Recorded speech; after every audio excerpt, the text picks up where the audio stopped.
hermanos, el día de hoy vamos a comenzar con nuestra serie de predicaciones basadas en la epístola a los romanos. La epístola a los romanos es conocida como el corazón de los libros en el Nuevo Testamento. También algunos lo definen como el quinto evangelio.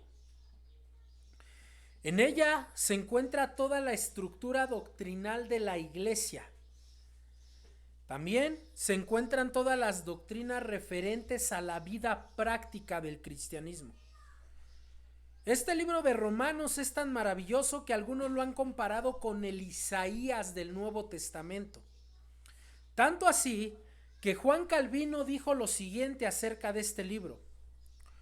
Cito: cuando cualquier persona adquiere conocimiento de esta epístola, se abre ante él una puerta de acceso a los tesoros más recónditos de la Escritura. Fin de la cita. La epístola a los romanos, queridos hermanos, es la primer carta o la primer epístola que cualquier cristiano debería conocer. En ella se trata principalmente el tema, escuchen esto, de la justificación por fe. El centro de la epístola a los romanos es cómo Dios justifica al hombre pecador. Es decir, que el hombre es declarado inocente por Dios. Entonces la epístola a los romanos trata de cómo Dios declara inocente al hombre culpable y pecador. Eso es todo lo que domina la epístola a los romanos. Ese es el pasaje, el punto, el tema central de la epístola a los romanos. Miren, hermanos, voy a declarar esto lento para los que quieran ir tomando nota. Del capítulo 1 al capítulo 3:20, del capítulo 1 al 3:20, el tema central es: el hombre no puede justificarse a sí mismo. Del capítulo 1 al 3:20, el tema central es: el hombre no puede justificarse a sí mismo.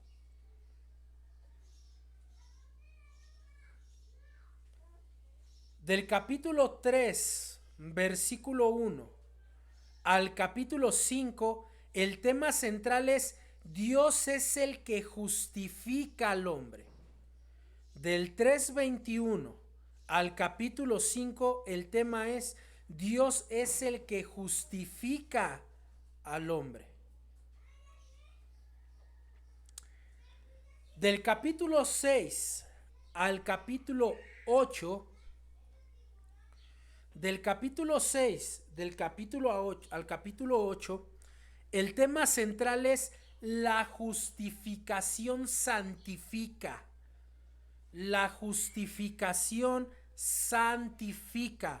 Del capítulo 6 al capítulo 8. Entonces, repito, amados hermanos, del capítulo 1 al capítulo 3:20, el tema central es: el hombre no puede justificarse a sí mismo. Del capítulo 3:21 al capítulo 5, el tema central es: Dios es el que justifica al hombre. Del capítulo 6 al capítulo 8 es: la justificación santifica. Del capítulo 9 al capítulo 11, del capítulo 9 al capítulo 11, el tema central es: la justificación restaura la posición del hombre. La justificación restaura la posición del hombre. Capítulo 9 al capítulo 11. Capítulo 9 al capítulo 11, la justificación restaura la posición del hombre. Y del capítulo 12 al capítulo 16, el tema central es: la aplicación de la justificación. La aplicación de la justificación. Voy a repetir, queridos hermanos, del 1 al 3:20, el hombre no puede justificarse a sí mismo. Capítulo 1 al 3:20. Del 3:21 al 5, del 3:21 al 5, Dios es el que justifica al hombre.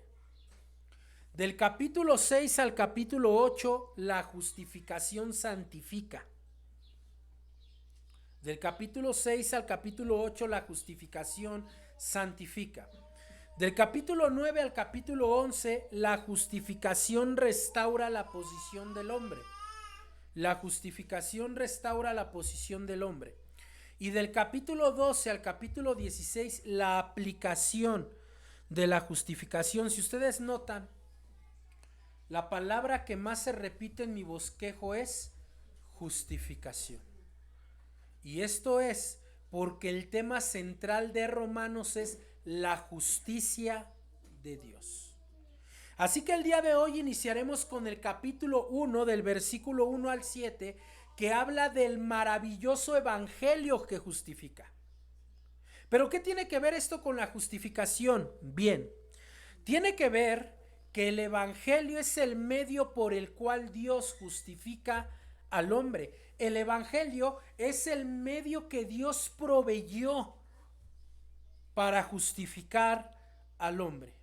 Miren, por el evangelio entendemos que somos culpables y no podemos salvarnos a nosotros mismos, ¿verdad? Por el evangelio sabemos que Dios nos salva, ¿verdad? Por el evangelio sabemos que la salvación nos lleva a vivir en santidad. Por el evangelio sabemos que Dios nos pone en una posición inicial que teníamos antes de la caída y la cual perdimos en Adán. Por el evangelio sabemos cómo debemos vivir. Eso es exactamente lo que la epístola a los romanos enseña. Son los temas que en esta epístola se tratan. Miren, en este pasaje de Romanos 1 del 1 al 7, Pablo enseña a los romanos cómo es que se tenía que vivir el llamado de Dios a la justificación.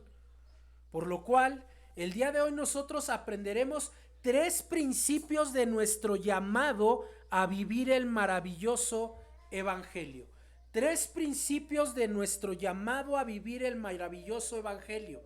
El título precisamente de nuestra predicación es llamados a vivir el maravilloso evangelio. Ese es el título de nuestra predicación. Llamados a vivir el maravilloso evangelio. Y lo haremos por medio de 3 principios. Número 1, para si quieren apuntarlos de una vez. Número 1, principio número 1.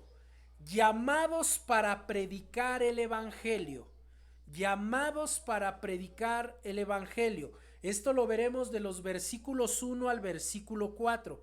Llamados para predicar el evangelio. Versículos 1 al versículo 4. Ese sería nuestro primer principio. Principio número 2. Llamados para ser ejemplos de obediencia. Llamados para ser ejemplos de obediencia. Versículos 5 y versículo 6. Llamados para ser ejemplos de obediencia. Versículos 5 y versículo 6. Y finalmente nuestro último principio es llamados a vivir en santidad. Llamados a vivir en santidad. En el versículo 7. Llamados a vivir en santidad. Versículo 7. Pues bien, veamos el primer principio, llamados a predicar el evangelio.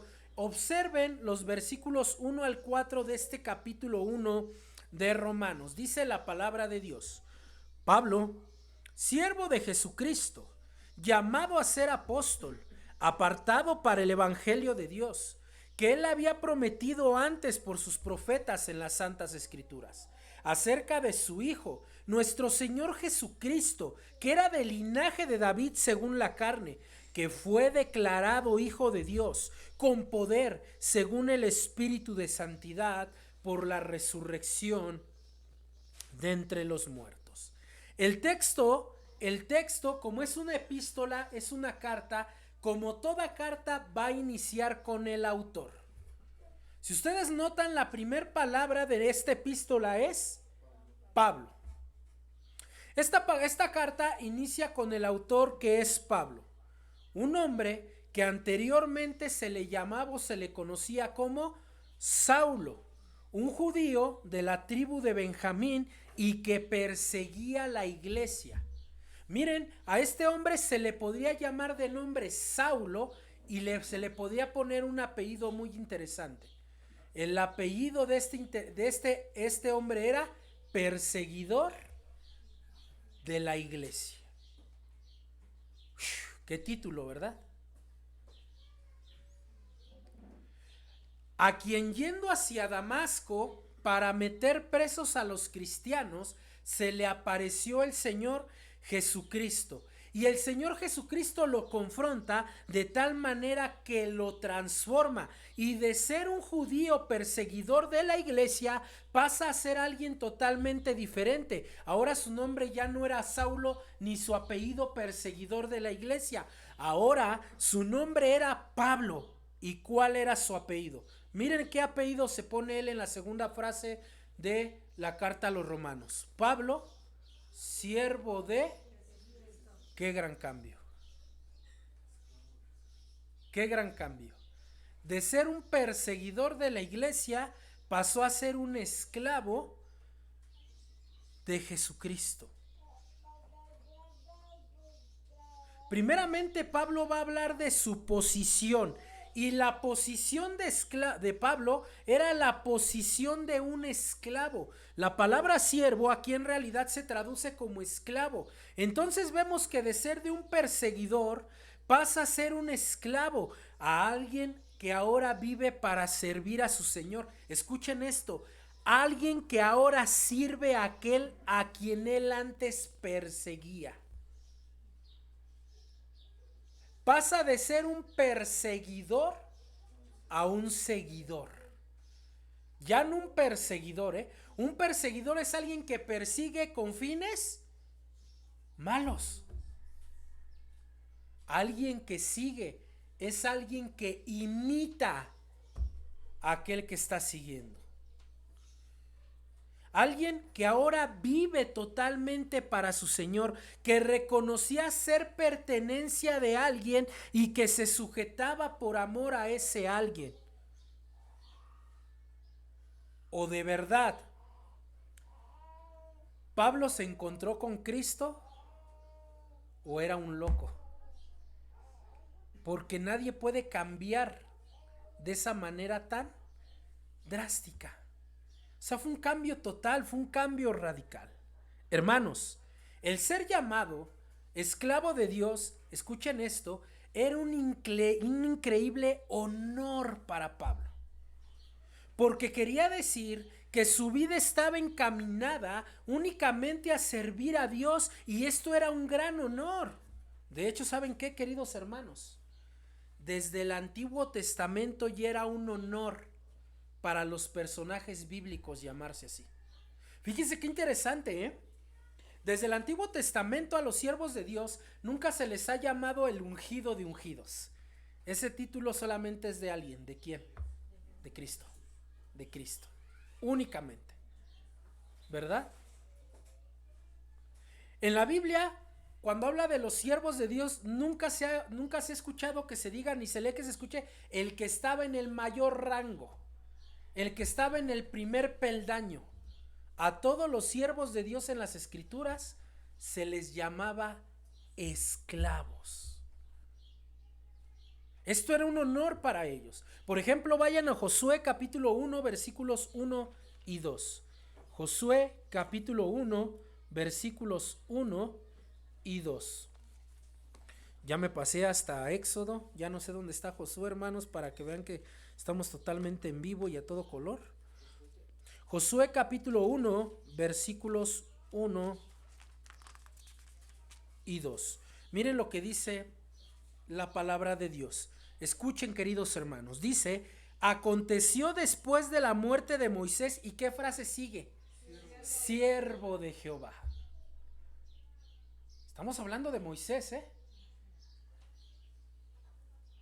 aquel por el cual Dios estableció toda la ley para la religión judía, las normas de comportamiento para la religión judía, y la Biblia le llama siervo. Ahora sigan leyendo. Que Jehová habló a José, hijo de Nun. Ahora quiero que noten algo aquí. Dice, servidor de Moisés. Eran cosiervos. Vamos a cambiar esa palabra cosiervos a palabra coesclavos. ¿Se dan cuenta? Versículo 2. Lo que le dice Dios es: mi siervo Moisés ha muerto. Ahora pues, levántate y pasa este Jordán tú y todo este pueblo a la tierra que yo les doy a los hijos de. ¿Se dan cuenta? Así que podemos ver que al igual que estos hombres del Antiguo Testamento, para Pablo era un honor ser esclavo de Dios y servirle. Él antes decía, yo era fariseo de fariseos, judío de cepa, estudié bajo los pies de Gamaliel, hebreo de hebreos. Adelantaba a todos los de mi tiempo en sabiduría y conocimiento. No hay nadie que me pudiera hacer frente. Y ahora este hombre dice, soy un esclavo.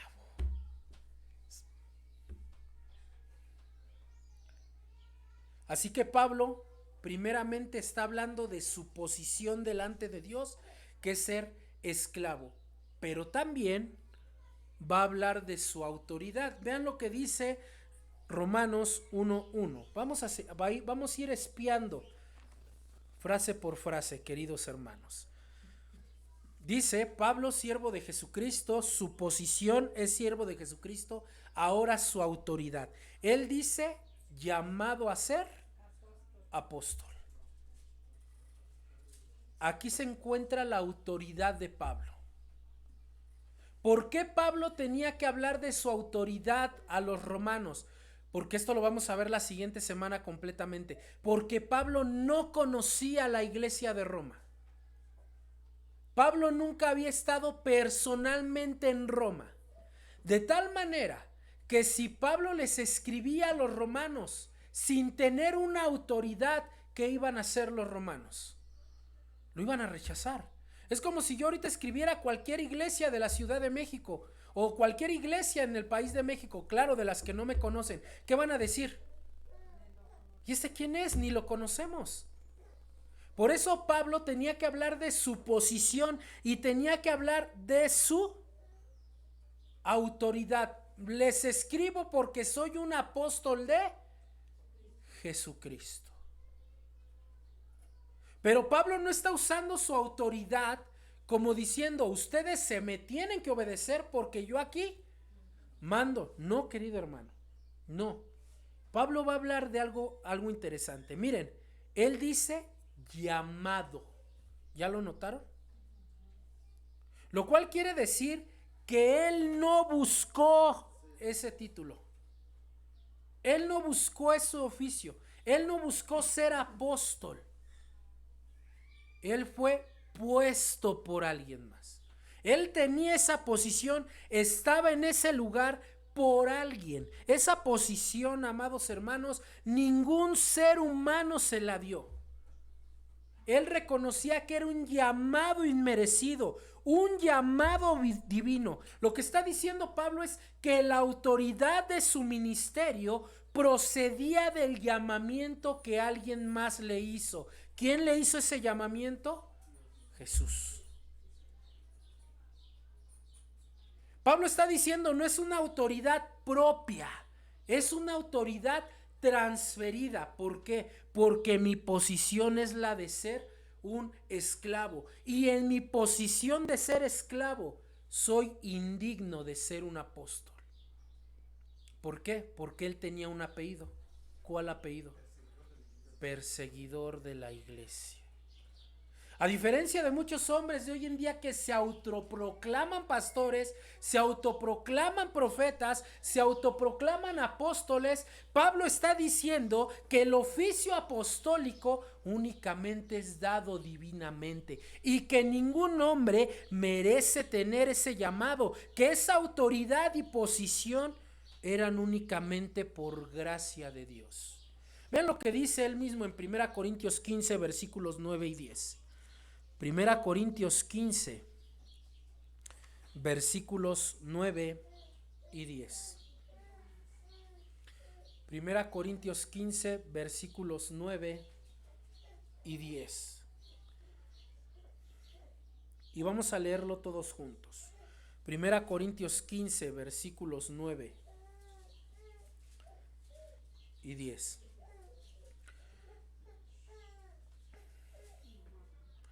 Miren lo que dice ahí la palabra. Todos juntos, 1 Corintios versículos 15, 9 y 10. Dice la palabra: porque yo soy el más pequeño de los apóstoles, que no soy digno de ser llamado apóstol, porque perseguía la iglesia de Dios. Pero por la gracia de Dios soy lo que soy, y su gracia no ha sido en vano para conmigo. Antes he trabajado más que todos ellos, pero no yo, sino la gracia de Dios conmigo. Así que Pablo está reconociendo que su autoridad venía de Dios. ¿Sí me explico? Pero tienen que saber algo, queridos hermanos, que la autoridad de ser apóstol iba ligada a una vocación. Es decir, que ninguno de los apóstoles decían: yo soy apóstol y es como hoy en día, y todos me tienen que decir papá. Hoy en día, tristemente, en muchas iglesias se le ha quitado el título de padre a Dios y se le ha dado al hombre. Muchas iglesias a sus apóstoles le llaman mi papá, mi papito, cuando la escritura prohíbe totalmente eso. Pablo está diciendo que esta autoridad no era para enseñorearse de la congregación, sino que era una vocación. La palabra apóstol en el griego originalmente quiere decir uno que es enviado. Uno que es enviado, así como lo escuchen. Uno que es un enviado, un mensajero. Así que Pablo está diciendo, amados hermanos, que su posición de esclavo y su autoridad de apóstol era para llevar a cabo una vocación. ¿Cuál vocación? El mismo apóstol Pablo lo dice en este versículo 1 de Romanos. Lean la siguiente frase. Romanos 1:1. Vean la siguiente frase. Dice: apartado para el evangelio de Dios.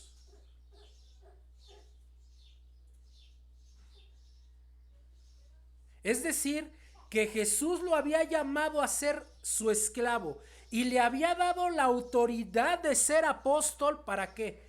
Para que anunciara el evangelio. No para enseñorearse de la iglesia. No para decir, como hoy en día dicen estos falsos hombres: cuando yo llegue a la iglesia todos me reciben de pie y con alfombra roja. Me hacen caravana. No, Pablo está diciendo: yo soy un apóstol para predicar a Jesucristo, para predicar el evangelio. ¿Por qué Pablo podría decir esto? Bueno, nosotros ya lo leímos hace un rato, no nos cae mal recordarlo. Pablo decía esto de sí mismo y sabía esto de sí mismo porque él tenía en mente el llamado que Cristo le había hecho.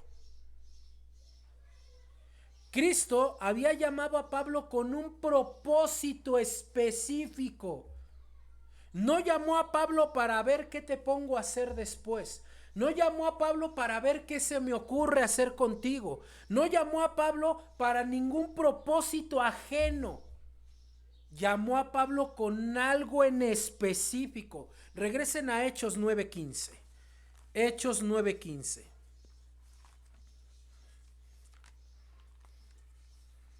Hechos 9:15. El Señor le dice a Ananías en Hechos 9:15, que lo acabamos de leer hace un momento. Dice la palabra: el Señor le dijo: ve. ¿Qué palabra sigue? Porque instrumento escogido me es este, para llevar mi nombre en presencia de los gentiles y de reyes y de los hijos de Israel. Pablo tenía en alta estima su posición y tenía en alta estima su autoridad, porque tenía en alta estima su vocación. A Pablo no se le había olvidado el momento de su conversión. Él lo tenía siempre presente. Él en todo momento lo recordaba. Es como si Pablo dijera: yo existo para predicar el evangelio. Ese es el sentir que debería de tener todo creyente. Habemos muchos de nosotros que ni siquiera nos acordamos del momento de nuestra conversión. Se nos olvida la fecha, la hora, cómo fue. Eso es algo que debemos tener siempre presente. Es el día que naciste espiritualmente, y así como tienes un recordatorio del día que naciste carnalmente, debes de tener un recordatorio del día que naciste espiritualmente. Tu edad que tienes en el evangelio. Pablo tenía presente eso.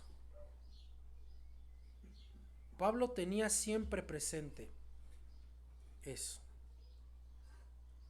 Pablo sabía, regresen a Romanos 1:1, que había sido apartado, seleccionado para el evangelio de Jesucristo. Pero ¿cuál evangelio? ¿Cuál evangelio? Porque nosotros hablamos de evangelio y decimos: hermanos, ¿qué significa el evangelio? Buena noticia.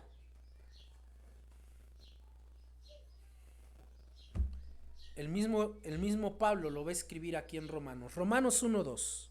Romanos 1:2. Dice la palabra de Dios: que él había prometido antes por sus profetas en las santas escrituras. Entonces el evangelio no es nuevo. El evangelio no es del Nuevo Testamento. El evangelio es del Antiguo Testamento. Y ese evangelio primeramente fue anunciado por los profetas. Porque muchas veces a nosotros, en nuestras iglesias, nos enseñan que el evangelio es el Nuevo Testamento nada más. Y siempre que hablamos de evangelio decimos Nuevo Testamento. Pensamos de Mateo a Apocalipsis. Y miren aquí lo que nos está diciendo el apóstol Pablo. No, el evangelio está en las escrituras. Cuando Pablo habla de las escrituras, santas escrituras, se está refiriendo al Antiguo Testamento. Y por eso lo está ligando ¿con quién? Con los profetas. O sea que los profetas anunciaron el evangelio. El evangelio ciertamente quiere decir buenas noticias. Y efectivamente estas buenas noticias habían sido anunciadas desde el Antiguo Testamento por los profetas. Es decir, que las buenas noticias están ¿desde dónde? Desde el Antiguo Testamento. Yo no leo el Antiguo Testamento porque en el Antiguo Testamento puras guerras, pura ira de Dios, puro castigo de Dios. Bueno, estás leyendo mal el Antiguo Testamento, porque el Antiguo Testamento contiene buenas noticias. Pero ¿cuáles son estas buenas noticias? ¿Cuál es el tema central de estas nuevas noticias? Versículo 3 y 4 de Romanos 1. Véanlo ahí en su Biblia. Dice la palabra de Dios: acerca de su Hijo, nuestro Señor Jesucristo, que era del linaje de David según la carne, que fue declarado Hijo de Dios con poder, según el Espíritu de santidad, por la resurrección de entre los muertos. ¿Qué es el evangelio? El evangelio trata de la persona de nuestro Señor Jesucristo. El evangelio es la declaración de la obra de Jesucristo. El evangelio no son buenas noticias nada más, hermano. El evangelio es la declaración de las obras del Señor Jesucristo. Trata de lo que Él hizo, todo lo referente a su persona. Así que cuando tú dices que vas a predicar el evangelio, ¿de quién tienes que hablar? De Jesucristo. Porque hoy en día nosotros predicamos el evangelio y al que menos citamos, al que menos nombramos, es a Jesucristo. Miren cómo lo expone el apóstol Pablo.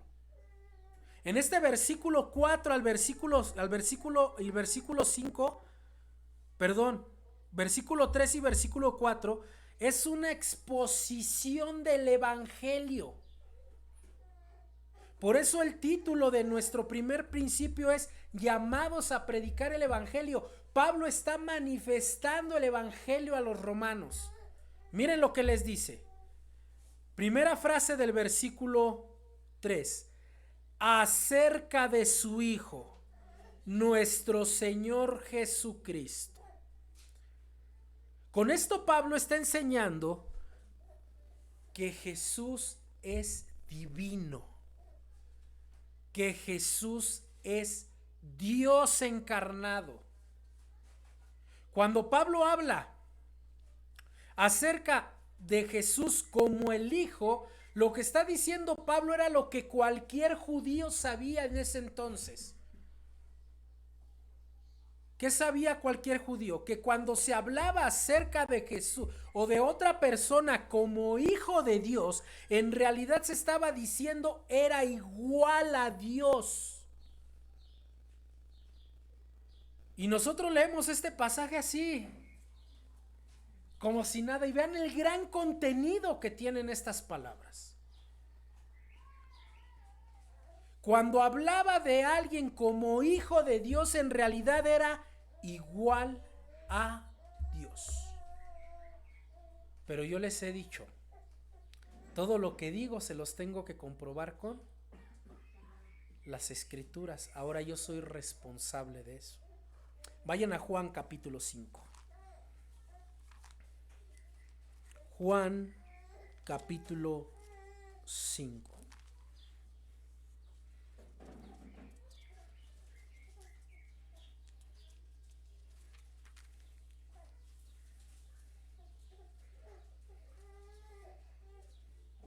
Versículo 18. Juan 5:18. ¿Están ahí conmigo? Dice la palabra de Dios. Por esto los judíos aún más procuraban matarle, porque no solo quebrantaba el día de reposo, sino que también decía que Dios era su propio. ¿Y qué frase viene, hermanos? Haciéndose igual a Dios. O sea que cuando Jesús decía, soy hijo de Dios, o cuando las personas decían, hijo de Dios, o los apóstoles, como en este caso Pablo, lo que estaban diciendo es igual, es Dios mismo. ¿Quién más dijo esto, hermanos? ¿Se acuerdan quién más dijo esto? Hagan un poco memoria. ¿Quién más dijo esto de Jesús?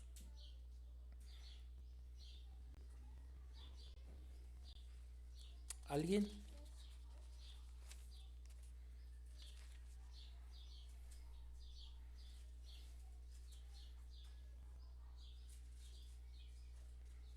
Vayan a Mateo 26.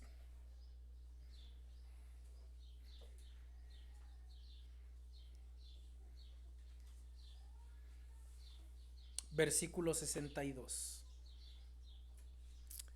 Un hombre llamado Caifás, sumo sacerdote.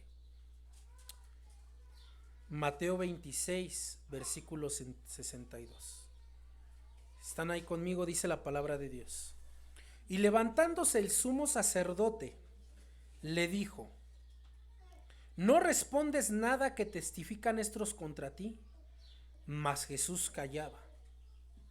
Entonces el sumo sacerdote le dijo: te conjuro por el Dios viviente que nos digas si eres tú el Cristo. ¿El qué?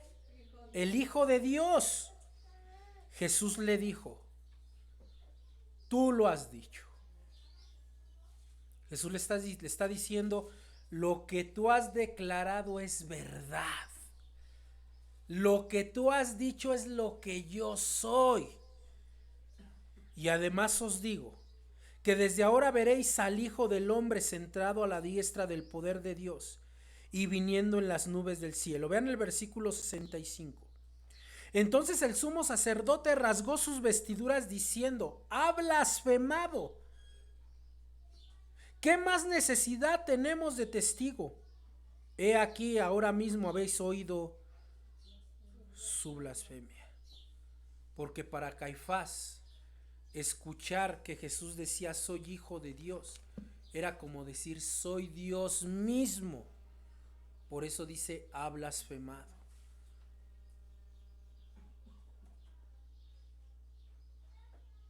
Y eso es lo que está diciendo Pablo en Romanos 1:3 acerca de su Hijo. Pero Pablo dice nuestro Señor Jesucristo. ¿Qué está declarando Pablo?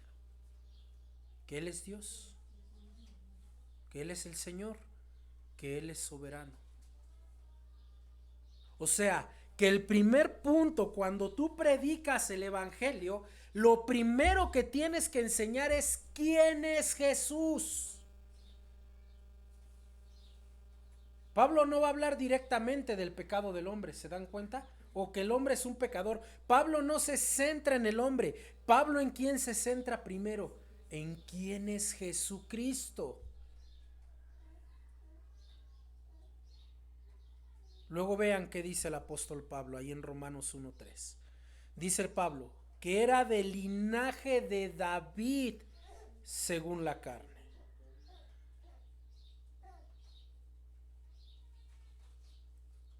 Lo que está diciendo Pablo aquí es que ese Dios eterno se encarnó y nació.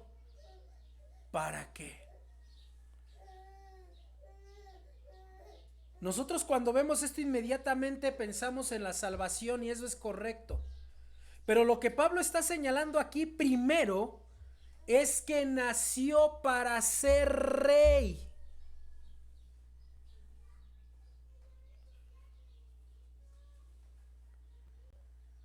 ¿En dónde dice Pablo eso? Porque primero dice era del linaje de David.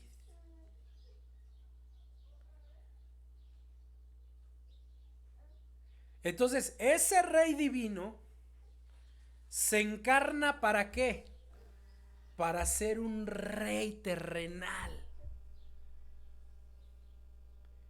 Para volver el reino de Dios a los hombres. Por eso Mateo 4, cuando Jesús viene, dice el reino de los cielos se ha acercado. Ese es el evangelio, hermanos. El evangelio no es la campaña donde tú llamas a la gente para que se sienta bien, para que se divierta y le des un refrigerio y se vaya contenta con su refrigerio y su juguete. Ese no es el evangelio. El evangelio trata principalmente de quién es Jesucristo. Así que cuando tú vas a hacer una campaña evangelística, vas a presentar a Jesucristo, no técnicas humanas. Pablo dice, Él es Dios, Él es Rey.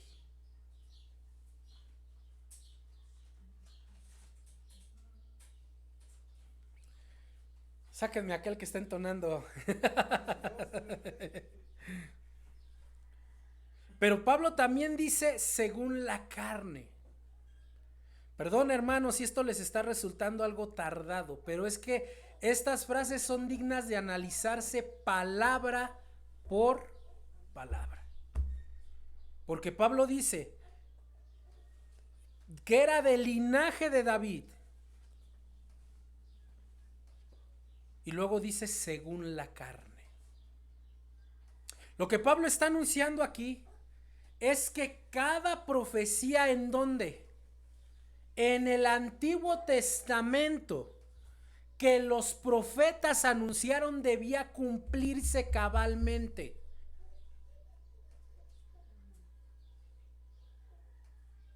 Todo lo que las escrituras decían acerca del Señor Jesucristo en el Antiguo Testamento tenían que tener un cumplimiento exacto.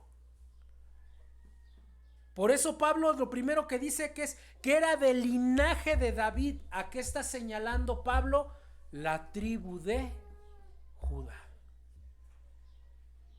Y cuando nosotros leemos esto no podemos dejar de pensar en 2 de Samuel capítulo 7. Pero no solamente 2 de Samuel, sino que desde los tiempos de Jacob Dios ya había anunciado esto. Vayan al final de Génesis. Me voy a adelantar un poco a lo que nuestro querido hermano Abner nos está enseñando tan fabulosamente los días domingos.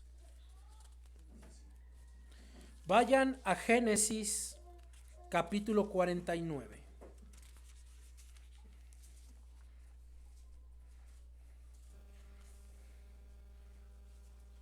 Versículo 9.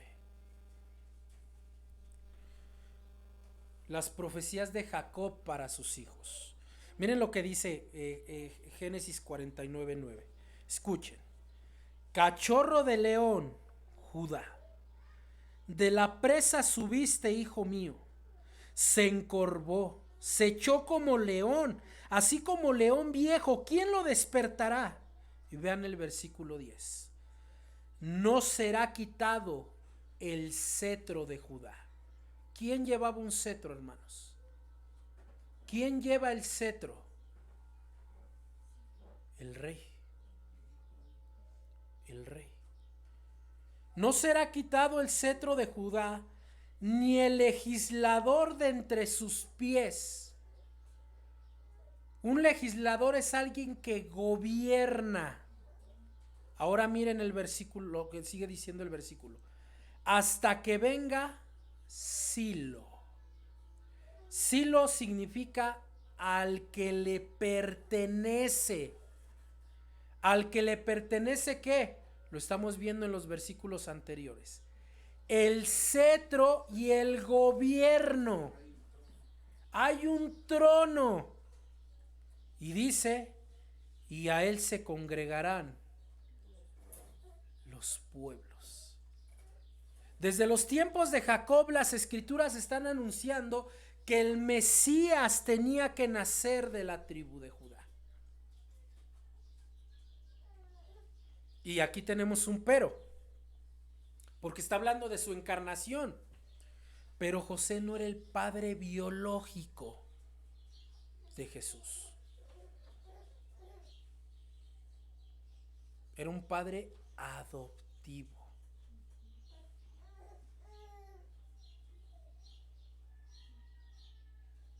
Mateo 1 del 1 al 18 es la genealogía de Jesús como hijo de José en adopción. Pero hay otra genealogía. Lucas capítulo 3. Y esa es la genealogía de María. Y Jesús sí fue hijo biológico de María. Por eso la genealogía de Mateo 1 llega hasta David y Abraham. La genealogía de Lucas llega hasta Adán. Fíjense qué hermoso, hermanos. Qué hermoso qué hermosa introducción para una carta. Jesús nació de una mujer llamada María, descendiente de la tribu de Judá, tal y como Dios lo había prometido y anunciado. ¿Por quién? Por los profetas. ¿Cuáles profetas? Isaías 7:14. ¿Qué dice? He aquí la virgen y dará a luz un hijo y llamará su nombre, que significa Dios con nosotros. Y hermanos, a veces nos perdemos. A veces nos perdemos de eso por no escudriñar palabra por palabra, como en este caso las Escrituras. Entonces Jesús nació para ser rey, pero hay un segundo propósito. Jesús nació para morir.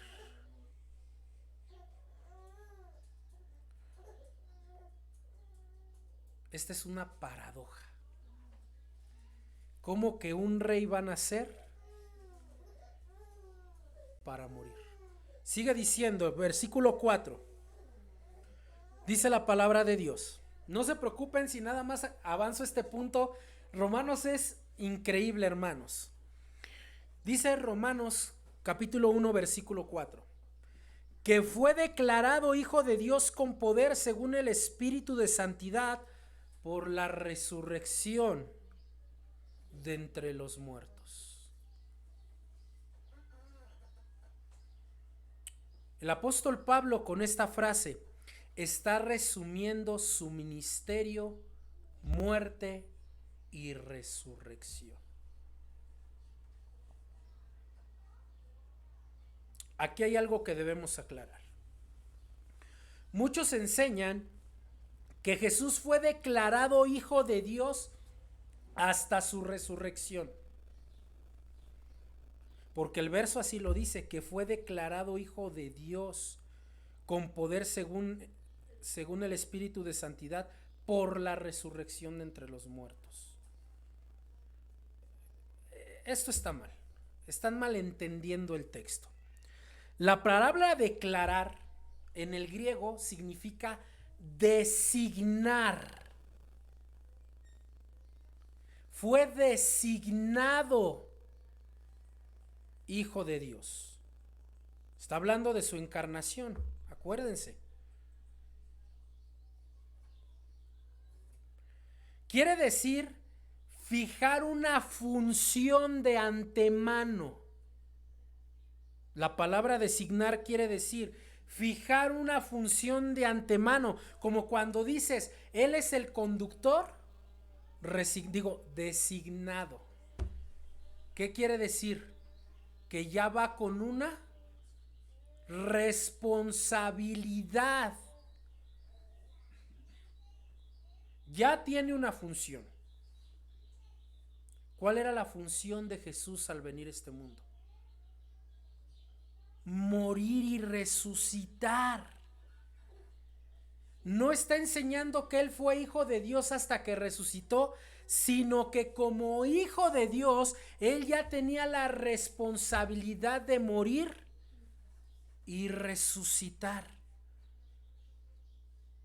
Por ello, lo que el texto está enseñando es que el Señor Jesús entró en la esfera de la humanidad con una función, con un plan: morir y resucitar, y de esa manera iba a manifestar que es el Hijo de Dios.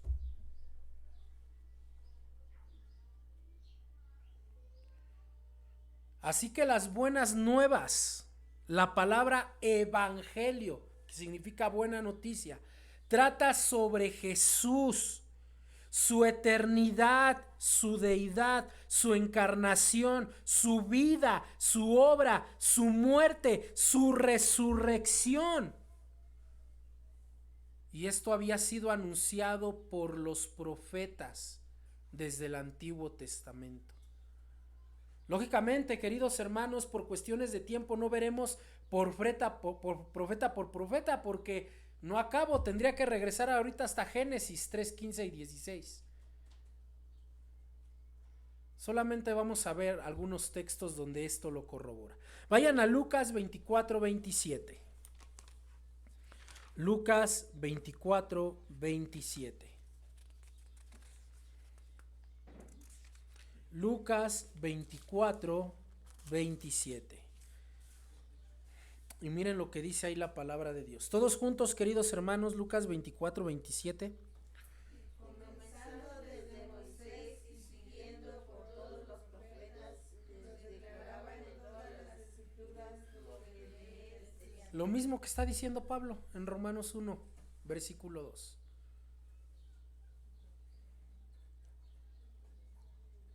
Vean el versículo 44 de ese capítulo 24. Todos juntos, el versículo 44. Y les dijo, estas son las palabras que os hablé, aún estando aún con vosotros, que era necesario que se cumpliese todo lo que está escrito de mí en la ley de Moisés, en los profetas y en los salmos. Un cumplimiento exacto, un cumplimiento perfecto. Tenía que cumplirse.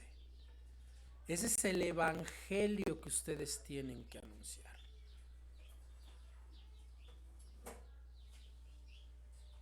Muchos predicadores hoy en día en los púlpitos enseñamos de nuestra experiencia. A mí me ha pasado esto, yo he vivido el otro. Y enseñamos eso como el evangelio. Mal hecho. El evangelio no trata de ti. El evangelio trata de Jesucristo. Así que cuando nos pregunten ¿qué es el evangelio? ¿Qué tenemos que decir? Es la declaración de la obra de Jesucristo.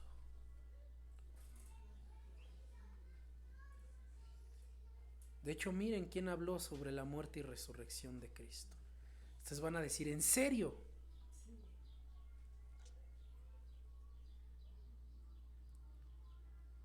Vayan a Job 19:25. Job 19:25. Job 19:25. Se preguntarán, hermanos, por qué estoy hablando más lento y con un poco más de énfasis. Porque prometí que ya no iba a hablar tan rápido ni tan alocado para que me entendieran más, porque creo que los golpeaba con mucha información. Miren lo que dice Job 19:25. Dice ahí la palabra de Dios. Todos juntos. Yo sé que mi Redentor vive y al fin se levantará sobre el polvo. Job dice, mi Redentor, mi Salvador vive. Y noten la segunda frase. No dice me levantará del polvo, no dice eso. No dice nos levantará. Dice al fin. Ese al fin se traduce en el hebreo como al final o finalmente. Mi Redentor finalmente, mi Redentor al final, cuando todo haya pasado, se levantará. Y dice, se levantará del polvo. Aquí el polvo en el hebreo es una figura para la sepultura. ¿Qué está diciendo Job? Mi Redentor, mi Salvador, cuando todo ya ha pasado, finalmente se levantará de la sepultura. ¿De qué está hablando Job? De la resurrección del Señor Jesucristo. Así que Job está enseñando que su Salvador, nuestro Salvador, se levantaría de la sepultura. Y eso es lo que Pablo está diciendo en Romanos capítulo 1. Por eso Jesús le dice ahí en Lucas capítulo 24, 27 y 44, todo tenía que cumplirse. Hermanos, ¿qué otro hombre a lo largo de la historia de la humanidad puede cumplir con esto? Ninguno. Así que en resumen, Pablo había sido llamado por Dios para predicar el evangelio, lo mismo que ustedes y yo. Por eso nuestro primer principio es llamados a predicar el evangelio. Dios nos ha dado una posición de honor y una autoridad para ir a predicar el evangelio a toda persona. Esa es nuestra vocación. Así que cuando a ti te pregunten ¿cuál es tu propósito en la vida? Ya no te vas a quedar callado de no sé. O vas a hablar de otros propósitos, vivir bien, tener una casa, un carro. No, el propósito y vocación de todo creyente en la vida es predicar el evangelio. Y quiero decirles que esa es una orden directa. Y una orden directa no es si quieres o no. Una orden directa es debes cumplirlo. Vean Hechos 1:8. Hechos 1:8.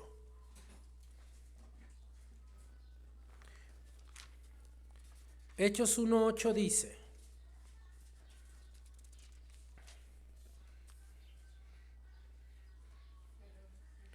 todos creo que hasta no lo sabemos. Pero recibiréis poder cuando haya venido sobre vosotros el Espíritu Santo. Y me seréis testigos en Jerusalén, en toda Judea, en Samaria y hasta lo último de la tierra.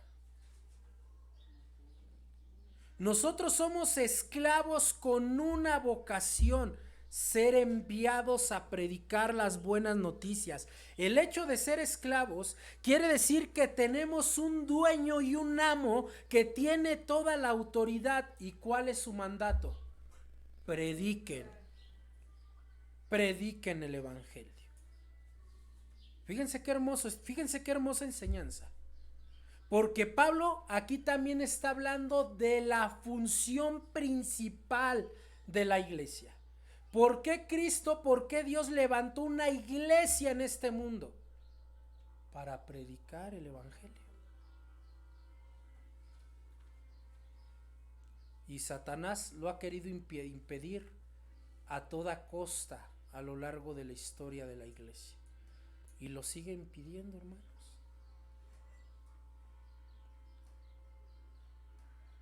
Más cuando traen música al lado.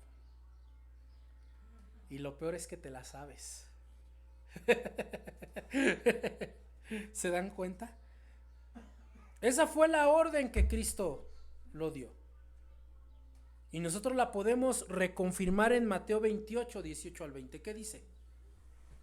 Que creo que también nos sabemos de memoria. Y Jesús se acercó y les habló diciendo: toda potestad me es dada en el cielo y en la tierra. Por tanto, id a hacer discípulos a todas las naciones, bautizándolos en el nombre del Padre, del Hijo y del Espíritu Santo, enseñándoles que guarden todas las cosas que yo os he mandado. Y he aquí, yo estoy con vosotros todos los días hasta el fin del mundo. Y cierra Mateo diciendo: amén.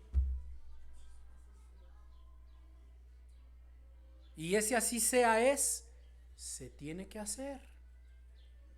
Porque los cristianos decimos: amén, así sea, pero no lo hacemos. Y se dice amén a todo, ¿verdad? Y por todo se dice amén. Por tanto, amada iglesia, debemos cumplir con la vocación de nuestro llamado: salir a predicar el glorioso evangelio de Jesucristo. Se dice de Jesucristo porque trata de Jesucristo. Recuerden que el propósito de Romanos es mostrar cómo Dios justifica al hombre. Y Cristo enseñó que los hombres son pecadores y que solo la justificación es por medio de la obra de Cristo. Pero sabes, querido hermano, la gente de afuera no lo sabe. Y si no lo sabe, ¿qué hay que hacer? Enseñárselos. Esa es la primera orden de Romanos. Esa es la primera enseñanza de Pablo en Romanos, que tenemos que predicar el evangelio, salgamos a hacer la obra.